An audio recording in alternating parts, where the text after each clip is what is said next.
berkembang sampai ada atau tidaknya saya itu justru menjadi penghalang gitu loh Mbak. Ada atau tidak adanya saya justru menjadi penguat. Jadi Mbak Lia harus bisa sendiri, tapi ketika saya ada tambah bisa, tambah pede.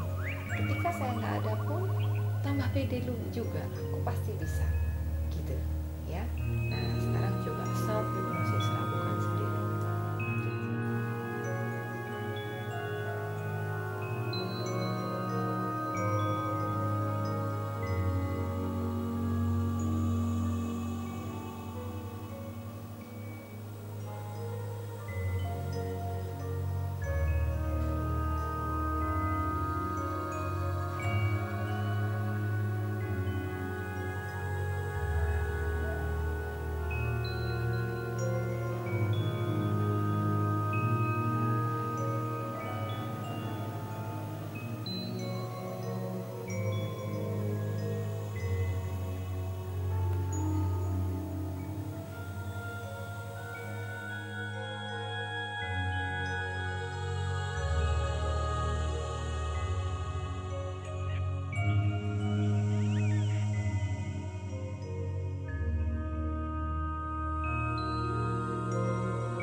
Dulu kan pertama kali tahu hamil itu periksanya ke rumah sakit Cakra dulu sama dokter Henti apa siapa itu? Neti ya dokter Neti.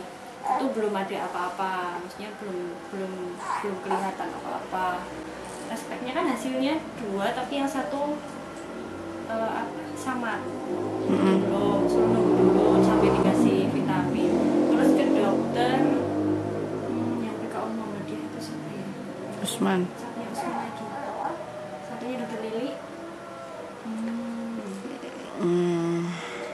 Ivana. Bukan, dokter Ivana saya pernah dengar Ivana.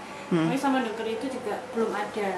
Jadi usia 8 bulan itu, usia 2 bulan itu belum ada janinnya.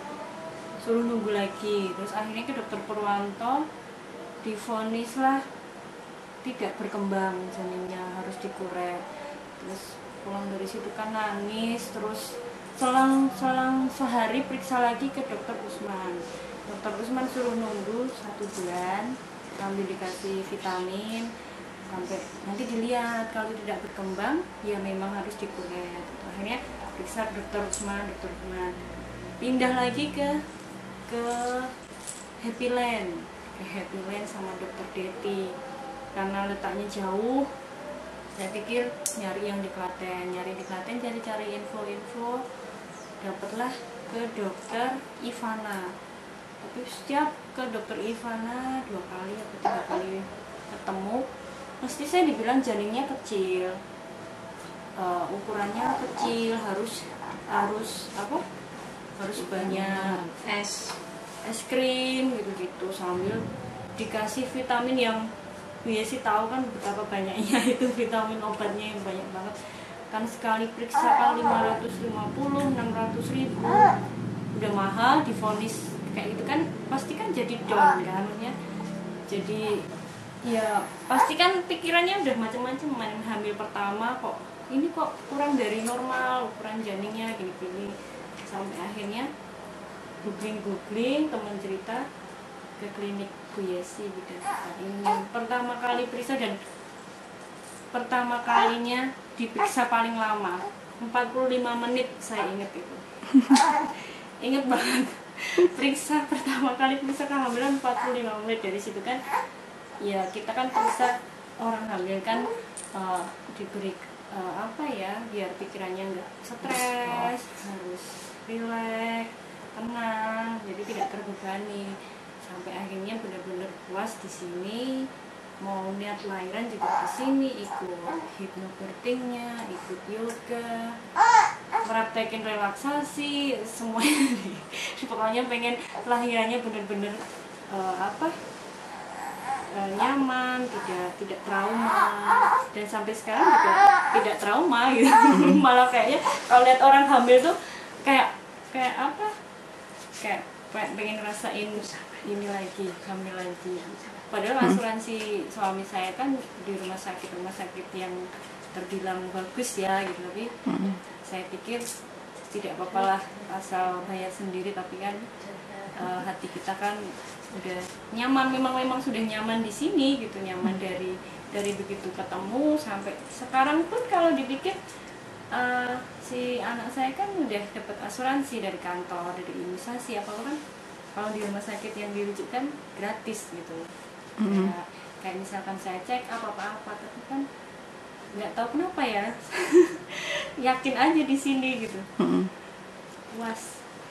Kalau ininya proses persalinannya gimana kemarin? Proses persalinannya luar biasa, jauh dari pandangan orang-orang melahirkan itu sakit, jerit-jerit.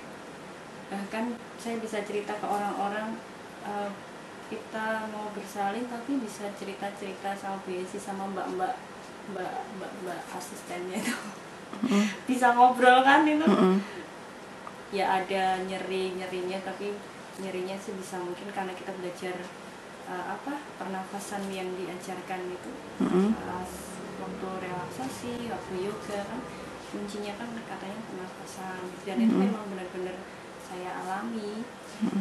Sangat-sangat akhirnya mudah, tahu-tahu udah pembukaan 10 kan itu sampai sini kan. Begitu proses persalinan, tahu pembukaan, saya tidak sadar kalau ternyata sudah pembukaan di rumah itu kan, tidak sadar.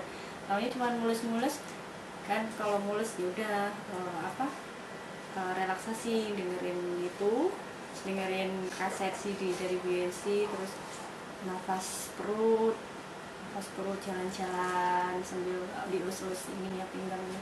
Bahkan ibu saya itu tidak tahu kalau saya itu melahirkan. Saya sempat disuruh ngeroin, itu mungkin pembukaannya udah sekitar 8 mungkin, udah hampir saya mau kesini. Saya kalau perasaan nyeri kan saya tahan, saya nafas perut itu kan nanti hilang sendiri gitu. Begitu memang sudah ada darah, saya terus mau nggak mau kesini, tahu-tahu ternyata udah pembukaan lengkap, dan alhamdulillah prosesnya sangat-sangat lancar. Sangat lancar.